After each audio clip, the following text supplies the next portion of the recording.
Tá. Bom, oi Dandara, tudo bem? Prazer recebê-la. Oi, Duda, obrigada. Prazer é meu de estar aqui com você hoje. Legal. Tô muito feliz porque essa é uma das primeiras entrevistas que eu tô gravando exclusivamente para o canal, então tô muito feliz. A gente já se encontrou, né, outras situações, então para começar, Dandara, eu queria falar sobre o filme. Eu sei que você tem duas paixões, assim, três, digamos: o cinema, a música e a política. Eu quero começar com a música. Então, o seu filme que você está com dois filmes novos sendo lançados agora. O primeiro que eu quero conversar é justamente o Vou Tirar Você Desse Lugar, que é o seu documentário sobre o Dair José. E para começar, eu queria falar justamente sobre o título do filme, que é o seguinte: Vou Tirar Você Desse Lugar, é claro, é um dos hits, né, maiores do Odair José, mas eu acho que também tem uma questão que você quis tirar ele de um lugar onde ele era colocado na história da música, né, brasileira, que era aquele lugar do brega, enfim, como ele mesmo fala, o cantor das empregadas, né, o cantor das putas também, ele mesmo diz isso no documentário. Então eu queria saber de que forma você usou esse título da música para tirar ele próprio, né, o Odair José mesmo, desse lugar do brega. Boa, Duda. O título foi realmente se remete a isso, foi pensado para remeter esse lugar, porque se a gente pensar, né, na questão da história musical, o Odaí sempre foi rotulado como um cantor de brega, que é uma coisa que inclusive incomoda muito ele. Ele não gosta disso, porque a música do Odaí é uma música popular, né? E eu acho que também a gente classificar o que que é brega, o que que não é, também é uma coisa muito elitista também, né? O que que a gente quer dizer, qual é o nosso padrão, qual é o nosso referencial para querer dizer que aquela música, que aquele estilo musical, enfim, qualquer coisa assim que seja brega. A música do Odaí é uma música popular, que dialogava com camadas populares e que ele teve um papel importantíssimo durante a ditadura militar, por exemplo, justamente por conseguir falar com camadas que nem todo mundo tinha acesso. Quando a gente fala ali, né, desse período de cantores na música de protesto, desses cantores que tiveram uma representatividade política importante, volta e meia a gente se lembra de Gil, de Caetano, do Chico, que foram, né, cantores, artistas importantíssimos na luta pela democracia, mas o Odaí também teve uma importância e ele é esquecido na história. As pessoas não mencionam ele nesse lugar. O Odaí teve uma importância porque, justamente como eu falei, ele dialogava com essas camadas populares. Ele trazia temas importantes a ser discutidos, né? A questão da pílula, a questão da prostituta também, dos trabalhadores, da empregada doméstica. Então, isso também é uma forma de ser político também. E aí o filme traz isso, porque o filme tinha, na verdade, eu tinha uma vontade de é, que as pessoas conhecessem o Odaí, assim, além dessa rotulação. O Odaí, inclusive, ele é muito conectado com o rock. Ele, inclusive, tem um apelido de ser o Bob Dylan da Central, porque a música que ele consome, a música que ele consome, que ele gosta de ouvir, é rock brasileiro, é rock nacional. Ele é um cara que é interessantíssimo. Eu também fui descobrindo isso na convivência, né? Porque o daí é de uma outra, eu sou de uma outra geração, eu não conhecia tanto, eu conhecia, o que me instigou foi mais sobre o personagem, mais do que eu conhecia sobre ele, sobre a obra dele. Então o nome é para isso, que na verdade eu acho que o lugar do Odaí é o lugar que ele quiser. Perfeito. E o que que você comentou que ele não é da sua geração, claro, ele é de uma geração anterior, mas o que que você descobriu dele que você não tinha a menor ideia durante o processo do documentário? Porque eu acho que fazer um documentário você acaba inevitavelmente descobrindo um monte de coisa sobre o retratado, né? Olha, praticamente boa parte do que está no documentário eu descobri durante o processo. Eu, assim, sabia muito, é, geral, assim, tinha um conhecimento muito geral sobre o Odair e sobre essa atuação. Mas eu fui descobrindo esse personagem na feitura e isso foi gostoso também, porque Gal, eu já sabia bastante, eu já conhecia muito da personagem. Às vezes até mais do que ela imaginava, assim, muita coisa, né? Ele não, foi uma coisa que foi interessante, que foi meio que fazer o filme e o filme me dando os caminhos e eu descobrindo ele. A gente meio que era o filme e uma descoberta minha junto, assim, com ele. E foi me chamando a atenção, assim, foi me chamando a atenção esse personagem, como que ele é um personagem interessante, assim. Como que eu conhecia pouco, e assim, eu tô falando porque eu sou uma pessoa que gosta de música brasileira. Eu consumo bastante, eu sei, mas é, como é que isso chegou, não chegava tanto pra mim assim. Minha primeira conexão com o Odaí, na verdade, primeiro vem da minha casa, porque minha mãe gosta, é um artista que minha mãe gosta, e também foi por causa do Los Hermanos. Eu sou da geração viciada em Los Hermanos. Legal. E o Los Hermanos regravou a música dele. Justamente eu vou tirar você desse lugar agora que eu lembrei. E aí, eu adorava a música pela gravação do Los Hermanos. E aí eu conheci também minha proximidade, assim, foi muito através da música do Los Hermanos. Que legal. E Dandara, você citou a série documental que você fez sobre a Gal, e depois, lógico, você fez o filme, né? Um filme de ficção sobre ela, quer dizer, um filme baseado, obviamente, na biografia dela, né? Meu nome é Gal. Agora eu fiquei pensando, no caso do Odair, você fez o documentário sobre ele agora, você tem desejo, de repente, você pensa em talvez fazer uma ficção também sobre ele? Tenho, eu cheguei a falar isso sobre ele, e aí ele falou que já tinha uma pessoa antes de eu fazer o filme que já queria fazer esse filme, já tinha procurado ele, porque eu queria muito fazer, porque assim, ali o documentário, né, tem um recorte, fala de uma coisa, mas a história dele tem muita coisa interessante, assim, que eu falo assim, né, quando eu faço esses filmes, eu acho que esses filmes também não só são sobre esses personagens, eles também falam sobre o Brasil e entender um pouco o Brasil através desses personagens. Então, eu acho que ali é uma forma também de a gente falar sobre esse Brasil, mas um pouquinho diferente do Brasil que eu falei no filme da Gal. Porque o filme da Gal, querendo ou não, é um filme um pouco mais de uma classe média, né? Ali o filme dele é uma história de uma outra camada ligada à música, mas uma outra camada, assim. Então eu tenho muito interesse, eu já falei pra ele, mas acho que tem uma pessoa que já pediu aí, que tá na minha frente. Eu não sei quem é, mas eu sei que alguém já pediu. Eita, vamos investigar, vou pesquisar. E, Dandara, uma coisa que eu acho legal, só antes da gente ir pro novo filme, uma coisa que eu gostei, quando eu assisti o Meu Nome é Gal, uma coisa que eu acho interessante é que você pegou um recorte muito específico de tempo, né, no filme dela. É uma curiosidade mais genérica, assim, você gosta de cinebiografias que fazem isso, ou seja, que fazem um recorte específico, em vez de aquelas cinebiografias que têm, né, a Gal nasceu, enfim, tipo, que vai desde o começo até, né, a atualidade, digamos assim, da vida do artista. Você prefere esses recortes? Duda, eu prefiro. Eu, inclusive, quando a gente foi pensar ali na história da Gal, é, sempre foi pensar aí qual seria esse recorte que contaria, assim, porque é isso como você falou, às vezes a gente quer contar a história de um artista, a gente tenta contar tudo, mas quem fala tudo não fala nada, né? Você não se aprofunda. Então é importante você pensar no recorte para poder se aprofundar, inclusive aprofundar em camadas, aprofundar no personagem, aprofundar na narrativa. Então isso já era uma coisa, um desejo de pensar assim. Foi o que demorou mais foi para pensar qual seria esse recorte, né? Que história contaria? Porque assim, a Gal, pensando em relação aos outros personagens, até o Odaí que a gente acabou de falar, a Gal não tem uma história muito de conflito. O conflito da Gal é um conflito interno, então isso você colocar em filme é difícil, porque para ter um bom filme, uma boa história, a gente precisa ter conflito.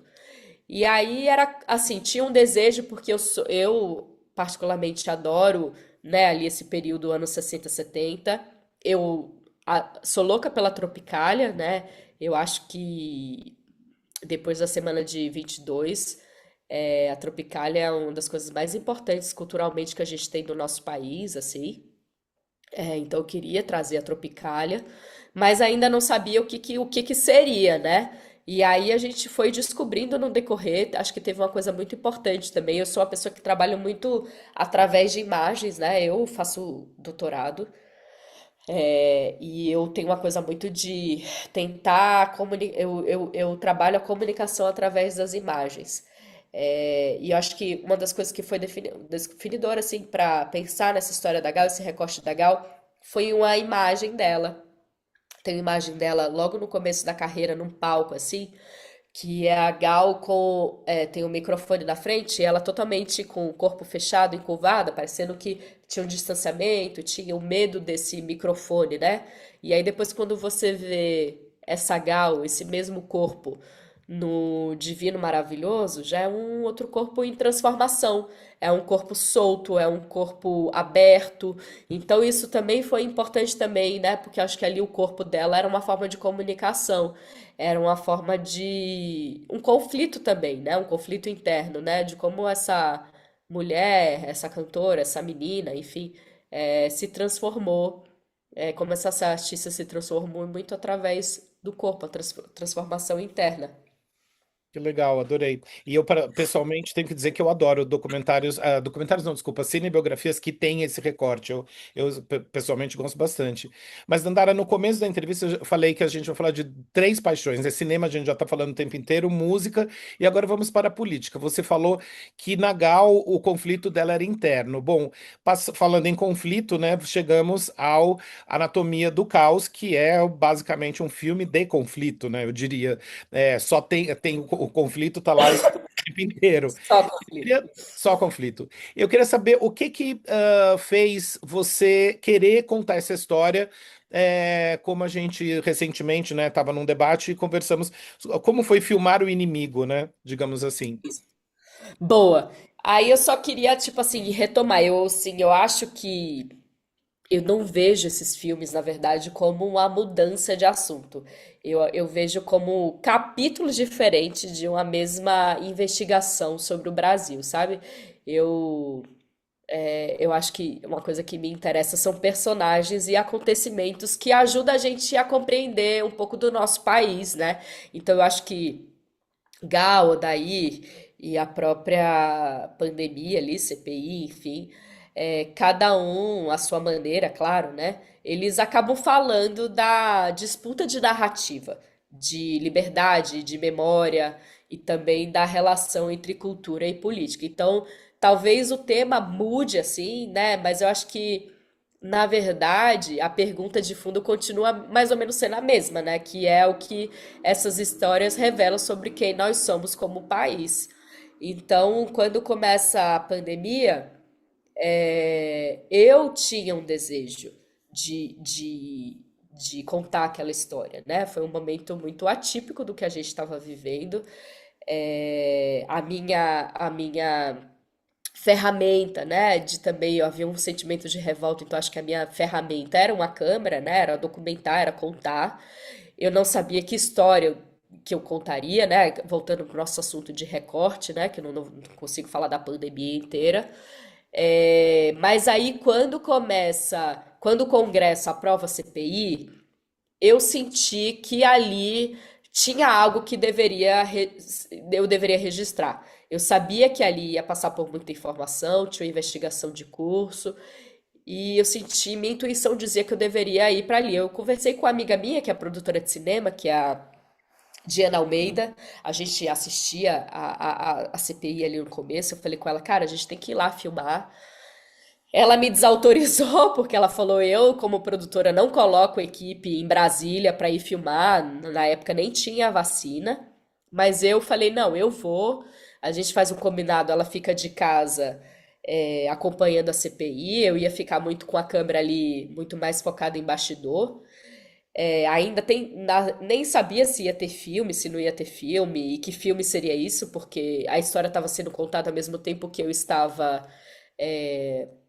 documentando ali, eu não tive nenhum distanciamento histórico. Mas como você falou, assim, não foi fácil. Eu acho que não foi fácil esse filme por várias coisas. Primeiro, pelo tema. Estar ali no Senado não era uma coisa confortável, porque eu estava ali documentando, mas eu estava ali também como uma pessoa da sociedade civil. E tudo que estava sendo falado, tudo que estava sendo discutido ali, tinha impacto direto na minha vida, né? Do momento que é um momento muito incerto, a gente não sabia até quando a gente ia ficar numa pandemia, a gente não sabia de nada ali.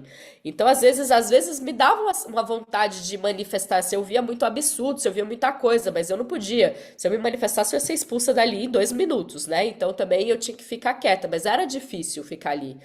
E ao mesmo tempo, depois foi muito difícil, como você bem disse, assim, porque cara, depois de tudo que a gente viveu, né? Depois tem que ficar 3 anos, 4 anos trabalhando com todas essas imagens, com todos aqueles discursos, com o inimigo. É muito difícil, é muito duro, assim. É diferente de Odaí, de Gal, que são filmes leves, né? Que são personagens leves, são histórias leves. Ali não, ali é uma história difícil, uma história pesada. A pandemia foi um trauma coletivo nosso. Acho que a gente ainda não conseguiu trabalhar, né? Recuperar tudo que a gente, todas as nossas dores que aconteceu ali. Então eu acho que também o filme tem essa finalidade, né? Eu falo que é um filme de memória e ao mesmo tempo também um filme de justiça. E eu sei que os filmes demoram bastante tempo para ficar prontos, né? Eles têm seu tempo, né? Principalmente documentários que você justamente não sabe no que vai dar a história, ainda mais no caso desse filme, né? Do Anatomia do Caos, que você não dá para saber qual seria o final daquilo, né? Então, qual a importância de lançar esse filme, que, né, aliás, entra em cartaz nessa semana, dia 2 de julho? Qual a importância de se lançar esse filme agora, nesse momento, num ano eleitoral? Eu não, assim, esse filme não, o lançamento não foi pensado a partir do calendário eleitoral, ele já era para ter ficado pronto há muito tempo, né?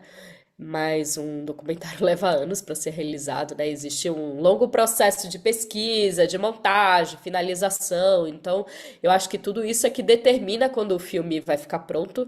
Eu demorei uns 4 anos para finalizar esse filme, mas eu acho que esse filme tá vindo no melhor momento possível, porque é um ano de eleição, é um ano que é importante a gente relembrar as coisas que aconteceram. Eu acho que a gente vive um momento, um período, né, de memória, em que memória ela acaba sendo constantemente disputada, né? Eu acho que existe uma tendência da gente seguir em frente muito rapidamente, sem elaborar o que aconteceu. Também eu acho que também isso tem a ver porque, como eu disse, a pandemia foi um momento difícil, foi um luto, então tá, a gente também ficar só lembrando de coisas ruins, assim, a vida fica dura, né? E acho que o cinema, ele pode, na verdade, ele pode interromper esse esquecimento, né? E devolver, querendo ou não, a complexidade a um período que marcou, assim, profundamente o nosso país, cada um de nós.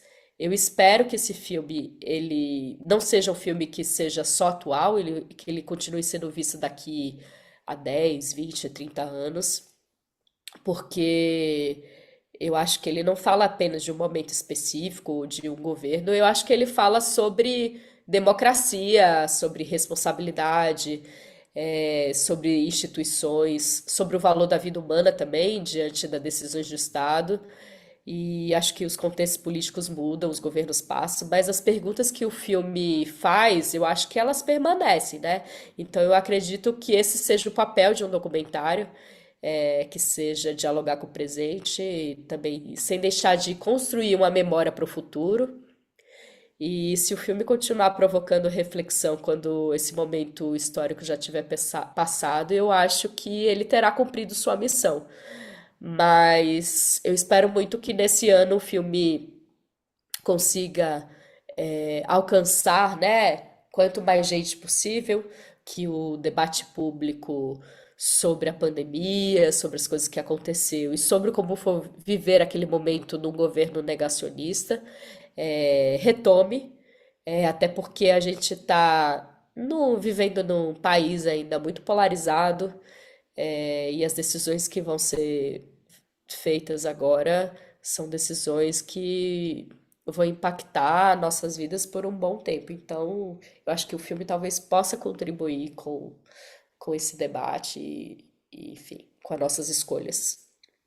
Bom, falando no mundo polarizado, você disse que o país está polarizado, mas eu diria que o mundo está polarizado, né? Então, basicamente, a polarização está em toda parte. Você acha que esse filme vai conseguir, digamos, furar a bolha? Porque tem isso, né? As pessoas, quem que vai ver esse filme? Ou seja, você acha que você vai conseguir atingir uma parcela da população que não necessariamente, digamos, está do lado, né? Enfim, ideológico do filme? Sim, é, É esse é o meu difícil. maior objetivo, é difícil assim. O filme tem lado, né? É óbvio, todo filme tem lado. Eu também não quero esconder. Eu tô falando é, sobre um governo negacionista. Então eu mostro como foi viver aquele período durante esse governo e eu deixo claro aquilo. Eu também não tento esconder nada. Mas, ao mesmo tempo, eu acho que o que é importante é que as pessoas olhem ali, né, para os fatos, para as imagens, desse período e daí elas tirem a sua própria conclusão, assim. Eu acho que adoraria, né, atingir, eu estou disposta, eu tenho feito, esse filme está sendo lançado junto com debates em várias cidades, debates que eu estou falando, eu não quero falar só com os mesmos, não, eu acho que democracia é construída justamente dessa forma, né, do debate, do diálogo, das desavenças, assim, com respeito, óbvio, é, mas eu adoraria que chegasse ao máximo de pessoas possíveis, talvez se isso virar um assunto, pode ser que faça as pessoas teriam interesse em assistir, eu acho que, sei lá, e daí cada um fará o seu próprio percurso. E eu já perguntei isso para várias pessoas que eu entrevisto.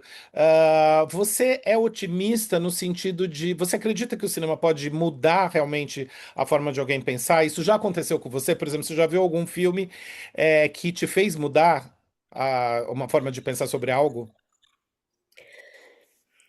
Eu acho que o cinema tem esse papel, sim. Assim, se você me fez a pergunta diretamente, eu não sei. Mas cinema tem esse papel, né? Questão de fazer a gente formular, de a gente pensar, inclusive de criar desejos muito através do cinema. O cinema americano tá aí, inclusive, para isso, né? Cinema também é soberania nacional. O cinema tem uma capacidade muito particular de preservar não apenas os fatos, mas também as atmosferas históricas. Então, acho que o documentário também, ele também pode funcionar também como uma espécie de arquivo sensível de um país. Eu acho que os artistas têm o papel de olhar criticamente para o seu tempo. A arte, na sua raiz, ela é contestadora, não faz refletir. O cinema tem uma força enorme, ele fala para muita gente, ele é capaz de levar as pessoas a refletir, mostrar o que ainda não foi visto.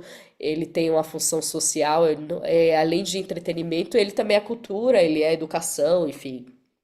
E também eu acho que ele tem uma contribuição para a democracia quando ele é feito com honestidade e lucidez. Então, eu acho que o cinema, eu falo isso, né? Quando eu falo que eu gosto de política, cinema, porque o cinema também tem esse papel político.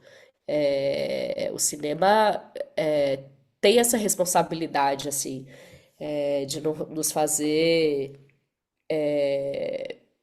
pensar, de nos fazer incomodar às vezes, de nos fazer às vezes até repensar coisas, né? Mudar de opiniões. Às vezes, como eu falei, eu acho que o principal é a questão do desejo também, né? Ele cria desejos, desejos às vezes desejos amplos, mas às vezes desejos materiais também. Legal. E para terminar, você é uma pessoa otimista? Você se sente otimista? Eu sou. Otimista no geral. Inclusive, otimista em relação ao nosso país também. Eu sou otimista. Que bom, ótimo, legal. Então acho que dessa forma tá perfeito para a gente terminar a entrevista. Foi ótimo o papo, como sempre. Obrigado, Dandara. Boa sorte com a Obrigada, produção do Duda. filme. E que Obrigada. tá joia. Obrigado. Um beijo. Beijo. Tchau. Tchau.